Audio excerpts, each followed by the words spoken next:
This is a WHNT News 19 special presentation, The Distracted Driving Project, sponsored by Morris, King & Hodge. Welcome back. You know, with so much talk about distracted driving involving teenagers, we wanted to hear what they had to say about the issue. So we invited 4 young people, all of them new drivers, to join us for a discussion. 2 are students at Lee High School in Huntsville, and 2 of them attend New Century. All 4 recently took part in a debate competition that touched on technology and its impact on our lives. So they've given this subject a pretty good bit of thought. When I say distracted driver, what kind of images come to your minds? A driver looking at things on the side of the road or having a conversation with people inside the car.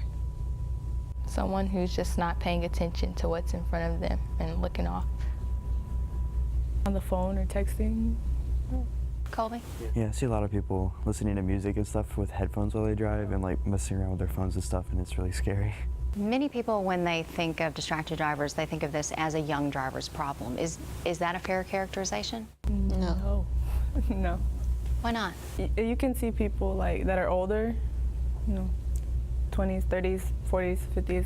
They're on their phone, talking on the phone, texting, doing whatever, eating. Anyone can get distracted.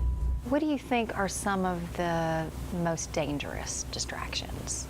Texting, talking on the phone. Like when my phone rings, I just let it ring. I'm not gonna pick it up. Is it hard to ignore it though? Not really. Just turn up the volume. Yeah. For me, it's hard. Like if I have a test or something and I'm like on Quizlet or something trying to study, it's I've not tried texting, but I'll be studying while I'm driving in between looks. Yeah. So. Like, I've tried that before. It didn't work out. Is this something your parents have talked to you about safety on the road? All the time, yeah. Yeah. What do they tell you?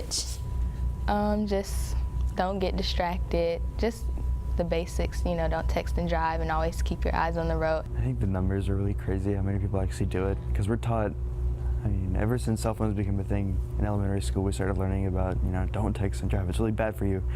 And now there are things like Snapchat and stuff, and people do that stuff, I think, more than texting sometimes. That was just part of our conversation. We'll hear more from the students later this half hour. We've looked at distracted driving from a lot of different angles tonight. Now we view the problem from a unique perspective, the performance stage. A Huntsville dance studio has put together a competition piece inspired by a texting and driving campaign. The dancers recently performed it for the first time at Merrimack Hall. No, I don't know though. I'm scared.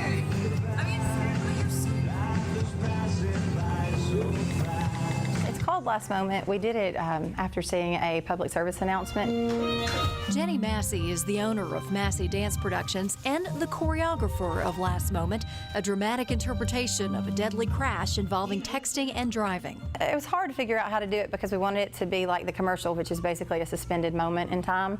And so we had our prop dads build 2 vehicles where it looked like they were going straight toward each other. And then we had a car full of teenagers in the one car and then a car full of a mother and her children in the other car. Do you know that you're in my lane? No, not at all. Are you not paying attention? Are you texting? For Massey, who also teaches school, the contemporary piece is both meaningful and timely. On my way to school, I drive down Maysville Road every day, and the week, I guess, that we were making this up, I think I'd been hit or almost hit like 4 times by somebody on their phone, and it's very clear they're on their phone going down this little scary 2-lane road. My babies are in the car. You have to pay attention. It was just supposed to be a quick text. I'm so sorry. When we did it at Merrimack, there was a pause after the dance where people didn't really know whether to clap or what to do, and so it was that pause that as a choreographer you kind of hope for because it means that the message hit home. But for the kids, I hope it gives them pause before they get behind the wheel and start driving. Although Olivia Traylor portrays the mother in the dance, at 16, she herself has just begun driving. When you're my age, you don't think about what can happen. You're just worried about who texted me. I need to text them back. They need to know what I'm doing, but they don't think about, this can happen to me. Like, I'm putting myself and others at risk. Which is why these dancers say Last Moment speaks so strongly to them, and they hope their audience. I think it's really powerful. I think it has a huge message. I'm so sorry. is really important for people to understand why it's such a big deal that you should never text and drive.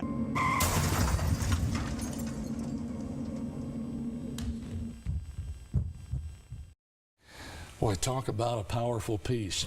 Still to come, a powerful message. Two women share their heartbreaking stories of loss in an effort to save lives. But first, we will meet some young professionals who are serious about their careers and your safety. Stay with us.